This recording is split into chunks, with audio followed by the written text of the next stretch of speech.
Shabbat Shalom. Somewhere along the way, one of my preceptors suggested stating your conclusion at the beginning of the talk in case time should run short. So I'll just make the main point is a thank you to the congregation, really for helping my family and me through a very sad and difficult time. And it's an exceptional community, and we really appreciate that. As the rabbi said, some of you may recall December 2021, we celebrated Sophie's bat mitzvah, one of the most unlikely and jubilant events in Fay family history. You may recall my parents making a very slow walk from the relative safety of the back row to right here for their aliyah. Exactly 1 week later on Shabbat, my dad died. I would like to tell you all about him. I really could talk about my dad all day. I adored him, and everyone adored him. But today I want to use these few minutes to talk about my morning experience here at Temple Emunah. So I'm just going to briefly say, my dad was born in Crown Heights in 1931. That's long before the Lubavitchers moved into the neighborhood. He lost a brother to childhood pneumonia. He practiced medicine until he retired at age 85. He was more than a mensch. My dad was an angel. I hope someday to have a chance to tell you more about him. We grew up pretty observant in a conservative shul. My mom made Shabbat dinner, which was quite special because it was the only night of the week we could eat dinner with my dad. We went to Shabbat morning services. We celebrated all the holidays. We made the Sukkot. But let's face it, we were American kids. We goofed off in shul.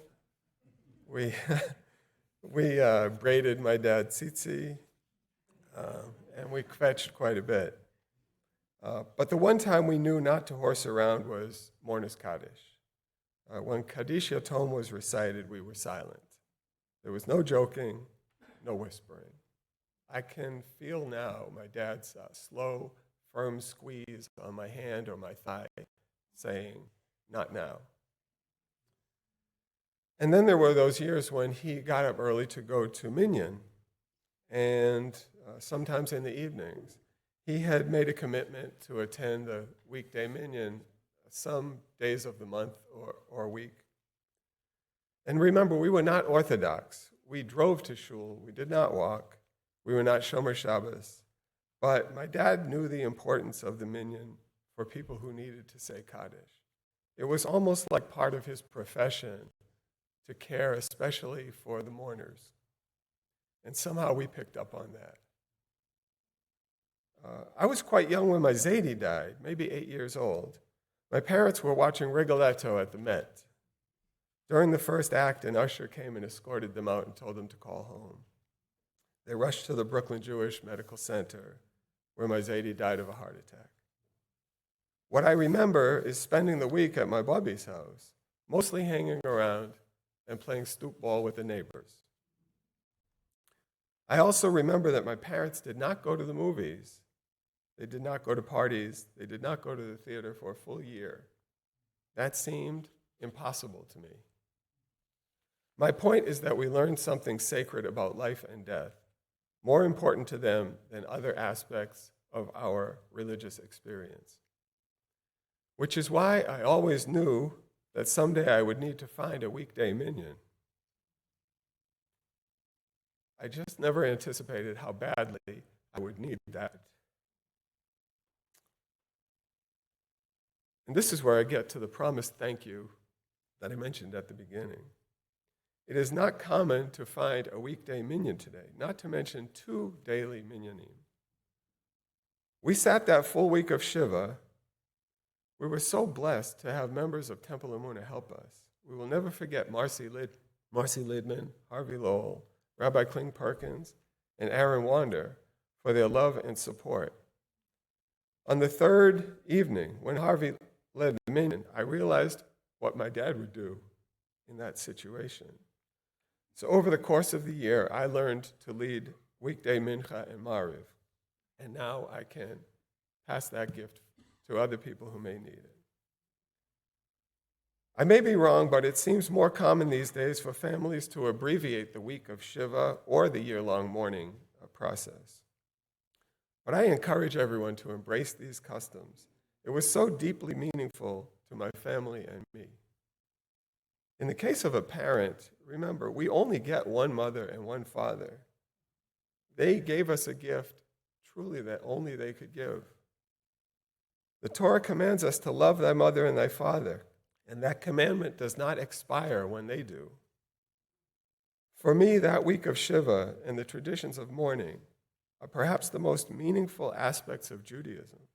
I don't know anyone who regrets having followed them, but I do know many people who regret not having grieved fully.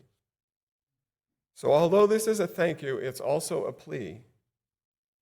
Can you commit one morning or one evening per month, or maybe per week, to the weekday minyan? There were days during my mourning that we had exactly 10, and sometimes we waited a long time for that 10th person.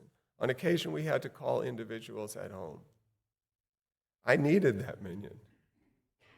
It gave me time to talk with my dad every day, right here under his tallis, under my Zaydis tallis. I don't know how I could have survived that year without the minyan. At the end of the year, I was prepared to restart my life in a world I had never known. Here is a chance for you to make such a meaningful contribution to your community, and it does not cost you a cent, just a little time. Evening minyan is often 20 minutes, even shorter when Harvey is davening. Maybe you needed it in the past, pay it back. Maybe you'll need it in the future, pay it forward. Maybe you will choose not to say Kaddish, but I guarantee you someone in our congregation will need you, and I suspect you'll feel good about doing it, and maybe make some new friends like I did. Kathy McDonald promoted the weekday minyan for many years, including the 10 for 10 program.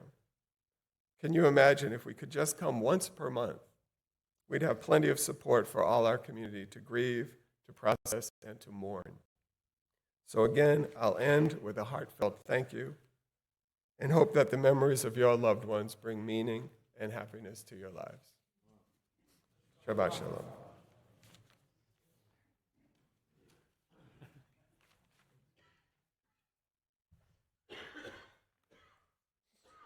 Hello, that's fine.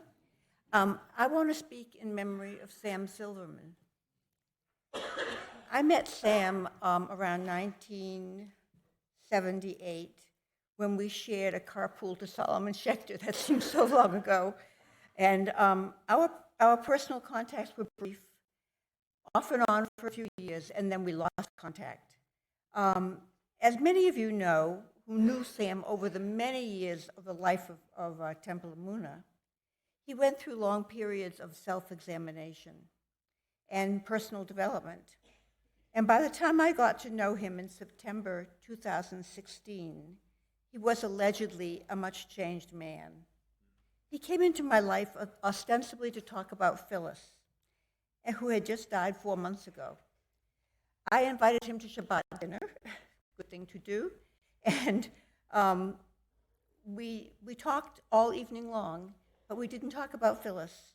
We talked about ourselves, about our loneliness, and since I had been widowed in January of 2016, and Sam more recently, I knew exactly what it felt to be lonely and how wonderful it was to have company.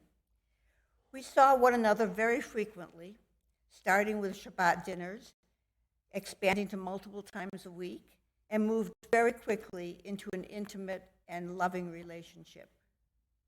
By March 2020, the onset of the pandemic, we had been living together for 3 years, and in fact spent the first 6 months of the pandemic in New Hampshire in splendid and total isolation. Sam will always be remembered as a brilliant man. I felt that I learned something from him new and significant every day. He spoke with the voice of the intellect, with integrity, and above all, highest morality.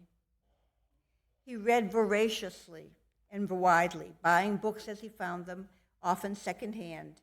He seemed to know everything and to share it enthusiastically with friends. He enjoyed listening to music and had favorites, Shostakovich, Bach, Bruckner, to name just a few. He and I shared these passions, and together we expanded our collection. But there was something more fundamental about Sam, something you may not have known. He came closer to it in his inner life and surprised himself by being able to express it. He fell deeply and was deeply in love with me and was able to say so, and clearly it was wonderful, it was beautiful. We relished our life together, and that life helped him to bloom and to express his happiness. What a splendid finale to 5.5 years together. I want to read a poem by Marcia Falk that I found in a little book. I recall him to mind and heart, the texture of his life, its presence in mine. Images rise up and fall away, moments in the current of time, tender, harsh, extraordinary, mundane, that which gives pleasure in recollection and which hurts, yet resists being forgotten. May the threads of memory be woven into the fabric of my life and bring healing.